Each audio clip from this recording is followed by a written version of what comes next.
couple of weeks ago, the fantastic urbanist channel Oh the Urbanity posted a video about their experience as new parents living car-free in Montreal. I was so excited to see it because there is so little urbanist content out there that includes the perspectives of kids and families. Their video is great. Seriously, go watch it. Discussions and resources on pregnancy and babies are very car-brained, from asking whether you can bike at all during pregnancy to claiming hospitals literally won't let you leave without a car seat. Their experience is with one newborn in Montreal, a great city for transit, walking, and biking. My wife Tasha and I have had a few other experiences, including in less ideal cities and with more and older kids. We lived car-free in Washington, D.C. until our oldest turned a year and a half, and we now live in Columbus, Ohio, where we are a one-car family that gets around mostly by bike and bus. We just welcomed our third kid, and our oldest is now 5.5. So we thought we'd respond with some of our experiences and talk about the biggest challenges and opportunities we've encountered a bit farther into our parenting journey. We'll look at gear, getting around, and travel, but also touch on bigger issues like pedestrian safety and the housing costs that contribute to a frustrating cultural expectation that families will move out to the suburbs once they have kids. Welcome to Heartland Urbanists. Let's dive in. I'm Matt Caffrey. And I'm Natasha Wheatley-Caffrey. Subscribe to the channel for more videos about urbanism in the Midwest and from a family perspective. First, let's talk about gear. For us, the single most important piece of equipment has been the wearable baby carrier. We have one wearable that we've used over 5 years through 3 kids. It's adaptable from birth to age 3, and it's been a lifesaver. The best way to get around on foot or transit, especially with multiple kids, because it keeps your hands free. We've used it everywhere, on trips, around the neighborhood, and even just at home when a baby didn't want to be put down. And the principle doesn't stop when they're toddlers. We just switch to putting them on our shoulders when their little legs get tired or they try to run off. Strollers are also really important, especially for longer outings or when you need to haul a lot of stuff, which happens a lot with kids. But our stroller situation has been varied. We've never found one perfect option. We've had a simple frame that a car seat docks into, a big bulky jogging stroller with tons of storage, a lightweight umbrella stroller when you're just dashing out the door, and a double stroller, front and back, which is actually adaptable for babies all the way through big kids. But our favorite has actually been our bike trailer, which converts into a double stroller. We can ride our bikes to a museum and then just disconnect the trailer and walk right in.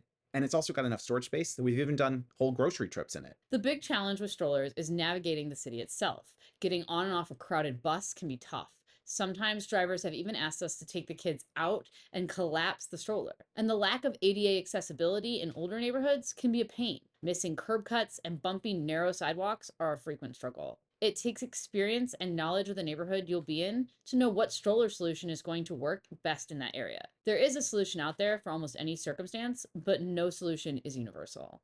When it came to leaving the hospital, we drove. The hospitals were far from our home and not on a direct transit line.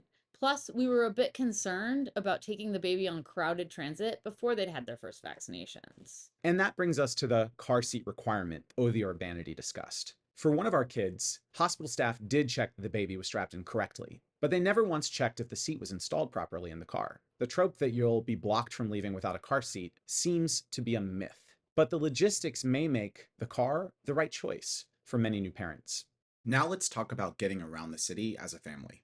Walking with toddlers is the fastest way to become radicalized about pedestrian safety. We've had drivers ignore crosswalks and nearly hit us. Speed limits and a little bit of paint just aren't enough. Cities have to change the designs of our roads to make walking safe for families. For trips under 10 miles, bikes are the best option. It's fun, often faster than a car in the city, especially when you have to find parking. And frankly, it's way easier than wrestling 3 kids into their car seats. But you hit a biking black hole for the baby's first year, and that's been a major blow for us. Hey, popping in during editing, just for one quick clarification. When Tasha talks about the biking black hole, we're talking about the first year of a kid's life when most American pediatricians say they should not ride a bike until their neck is stronger and there's a helmet that'll fit them. We're not 100% sure, honestly, how legitimate that is, and we suspect that babies younger than 1 ride bikes in other parts of the world, but that's the medical guidance we get here, so that's what we stick to. We've used all the setups: a rear rack seat on a regular bike, a long-tail cargo e-bike, and a trailer. The trailer is great for storage, even allowing us to do a full grocery trip. But now that the kids are older, they love the long-tail bike. It's just more fun for them. We've already planned for the next stage. Our oldest recently learned to ride a bike on his own, so we're looking into a trailer co-pilot bike so that we can move as a bike train. When it comes to public transit, our kids love it. Subways and light rail are great. They work in any weather, and you don't need special gear. The big variable is level boarding. We were in Mexico City last fall, and the lack of ADA accessibility made using their subway really challenging with a stroller. Buses are good too, but when they're crowded, you may be asked to collapse the stroller, which is reasonable, but also a pain. And in a city like Columbus, low frequency and the need to transfer to reach our destination can make the bus far less practical. But Columbus's Link Us plan, which was approved by voters last fall, will eventually improve frequency, speed, and comfort, making the bus system here a far better option for families and everyone. Next up, inner city travel. This is where we have the strongest opinion and a little bit of a different view than Oh the Urbanity. For family travel, there's a clear hierarchy for us, and cars are at the very bottom. Number one, by a huge margin, is the train. It's a completely different world. The kids can move around, look out the window, walk up and down the aisles. You have constant access to a bathroom with a changing table. The gentle rocking and white noise puts babies to sleep. And the snack car has saved us on more than one occasion. We're actually planning a trip from Windsor, Ontario to Quebec City next month because we love traveling by train as a family so much. After trains, we'd actually choose flying. Takeoff and landing can be tough on a baby's ears, but otherwise they can look out the window and you can hold them. It gets old faster than a train, but it's manageable. Inner city buses are fine, but the space is tight and the ride is not as smooth. And then there's cars, the absolute worst. Need to change a diaper? You gotta pull over and find a safe place, hoping that there is a changing table. One parent has to stay 100% focused on driving. The kids are strapped down and can't move. Add in car sickness, screaming, bad weather. It's just a recipe for misery. So many of our worst ever travel experiences are car trips. The urbanist blind spot.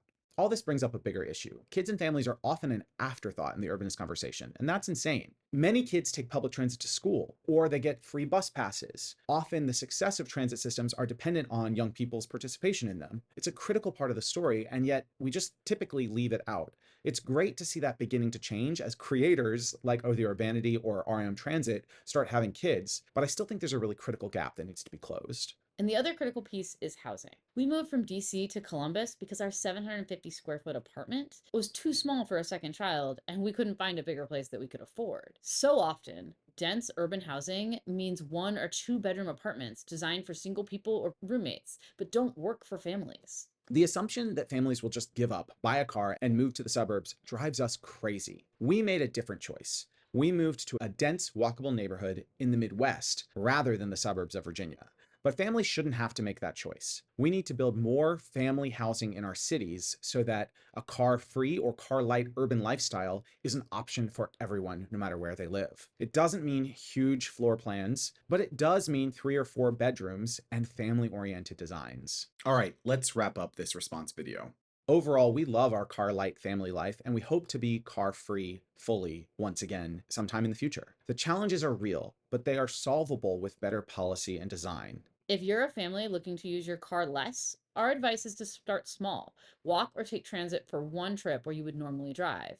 Then look into a bike trailer or a child seat for your bike. If you enjoyed this video and want more urbanism from a Midwestern dad perspective, hit the like button and consider subscribing. Heartland Urbanist is also available ad-free on urbanists.video, a great open source community. Go check it out. Thanks for watching, and we'll see you next time.